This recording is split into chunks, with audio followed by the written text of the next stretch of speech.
अपनी पत्नी को दानव के चंगुल से छुड़ाने गए लखन को दैत्य दंभिकासुर छल कपट से झूठ बोलकर पत्थर का बना देता है। लखन के पत्थर का बनते ही दैत्य दंभिकासुर जोर जोर से शैतानी हंसी हंसता है। बड़ा आया था मेरी 7 गुत्थियों को सुलझाने वाला।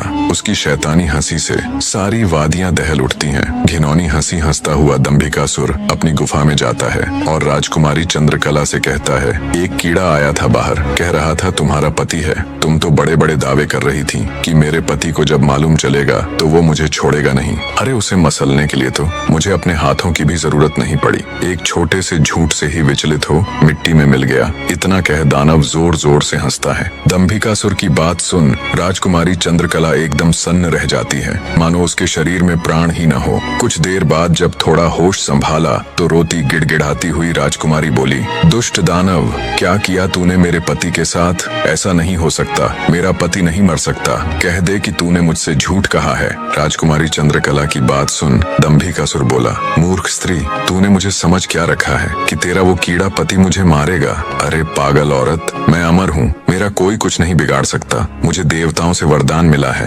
इतना कह दंभिकासुर राजकुमारी के बिल्कुल पास जाकर बोला, अब तो तेरा पति भी नहीं रहा, अब तो मेरी बात मान ले। दानव की बात का कोई प्रतिवचन दिए बिना बेचारी राजकुमारी बेजान सी धरती पर गिर पड़ती है। उसकी आंखों से लगातार अश्रु बह रहे थे। उधर जब अपनी पत्नी को खोजने गया लखन कई दिनों तक घर नहीं लौटा तो उसके परिवार वाले अत्यंत चिंतित थे। लखन की माँ और उसकी भाभी का तो रो रो कर बुरा हाल था। लखन का बड़ा भाई महेंद्र भी गहरी चिंता में था।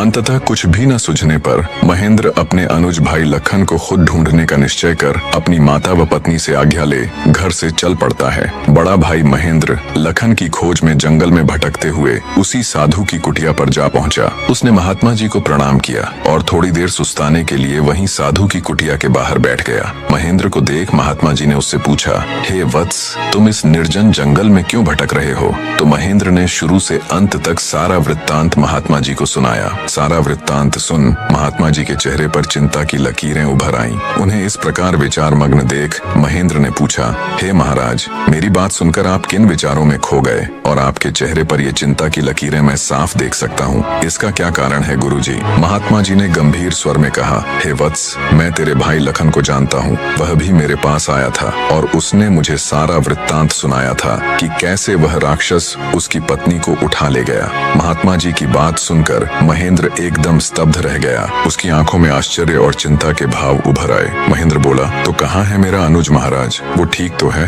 वो घर क्यों नहीं लौट रहा? हे महाराज, कृपया जल्दी से मुझे बताएं, मुझसे सब्र नहीं हो रहा, बने रहे।